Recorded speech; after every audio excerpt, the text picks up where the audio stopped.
Hello everyone, welcome back to my vlog. तो हमारी उत्तराखंड यात्रा में आज हम लोग जा रहे हैं लोहाघाट में स्थित बाणासुर के किले में। बाणासुर का किला चंपावत से लगभग 20 किलोमीटर की दूरी पर लोहाघाट के कर्णकरायत गांव में स्थित है। ये लगभग 1.5 किलोमीटर का ट्रैक है। गवर्नमेंट ने यहाँ तक जाने के लिए अब एक अच्छे रास्ते का निर्माण कर दिया है। पहले यहाँ एक कच्चा रास्ता जाता था। ट्रैक स्टार्ट करते ही हमें दिखे कुछ घर। ऐसा माना जाता है बाणासुर के किले के नीचे के क्षेत्रों में जो लोग रहते हैं वो बाणासुर के वंशज थे।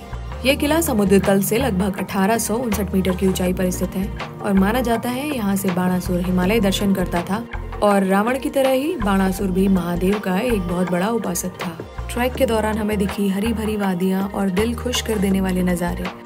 इस किले के बारे में कई पौराणिक मान्यताएं प्रचलित हैं, जिसमें से एक मान्यता है कि एक बार बाणासुर की पुत्री जिसका नाम था उषा, उसने अपने स्वप्न में श्री कृष्ण के पौत्र अनिरुद्ध को देखा। उषा ने जब अपने स्वप्न के बारे में अपनी सहेली चित्रलेखा को बताया तो चित्रलेखा किसी तरीके से अनिरुद्ध को लेकर उषा के पास पहुंच गई। महल में ही उषा और अनिरुद्ध के बीच प्रेम प्रसंग शुरू हुआ और गुपचुप तरीके से अनिरुद्ध को महल में रखा गया। बाणासुर को जब ये बात पता चली तो उसने अनिरुद्ध को तुरंत ही कैद कर दिया। भगवान श्री कृष्ण को जब ये पता चला कि उनके पौत्र अनिरुद्ध को बाणासुर ने कैद कर दिया है तो श्री कृष्ण, बलराम और अपनी चतुरंगिनी सेना को लेकर बाणासुर पर हमला करने के लिए निकल पड़े। उसके बाद श्री कृष्ण और बाणासुर के बीच भयंकर युद्ध हुआ, जिसमें हजारों सैनिक मारे गए और इस स्थान पर श्री कृष्ण ने बाणासुर का भी वध कर दिया। एक अन्य मान्यता के अनुसार अपने भक्त बाणासुर को बचाने के लिए भगवान शिव यहाँ खुद अवतरित हुए और श्री कृष्ण ने बाणासुर को माफ कर दिया।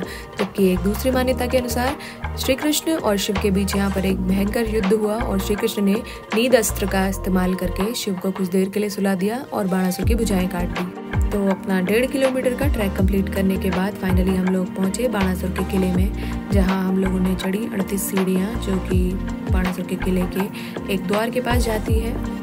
बाणासुर के किले में एक अन्य द्वार भी है जो किले के पीछे की तरफ है। किले के द्वार का मुख बहुत छोटा था और अंदर जाके हमने देखा कि किला बहुत ही जीर्ण शीर्ण अवस्था में है। बाणासुर के किले का वर्तमान स्वरूप चंद राजाओं के शासनकाल में 16वीं सदी में निर्मित किया गया था। इस किले की 30 मीटर की लंबाई और 20 मीटर की चौड़ाई है, जिसमें एक जलाशय भी है और इस किले में 5 कमरे दिखाई देते हैं और प्रवेश द्वार के पास ही प्रहरी कक्ष भी है।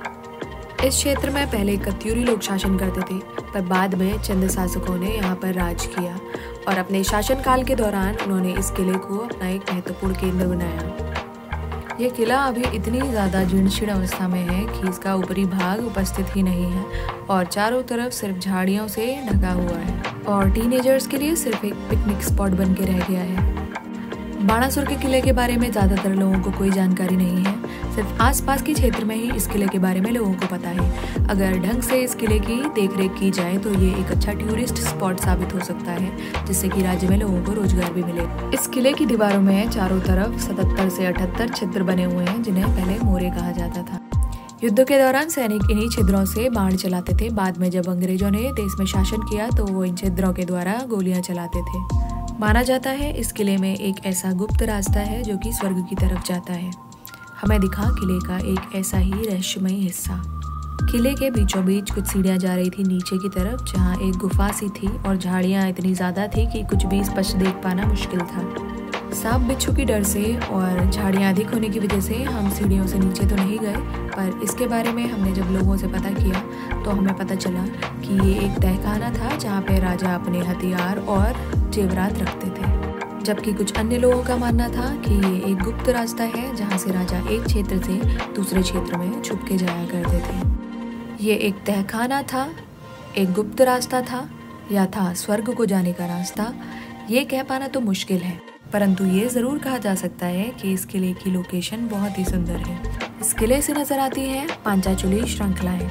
माना जाता है महाभारत के युद्ध के बाद जब पांडवों ने अपना शासनकाल पूर्ण करा तो अंतिम समय में वो स्वर्गारोहण करने लगे। पांडवों ने जब इन 5 चोटियों को देखा तो उन्होंने यहीं पर अपना अंतिम भोजन बनाया और यहाँ पर 5 चूल्हों का निर्माण किया, जिस कारण इसे पंचाचूली कहा जाता है।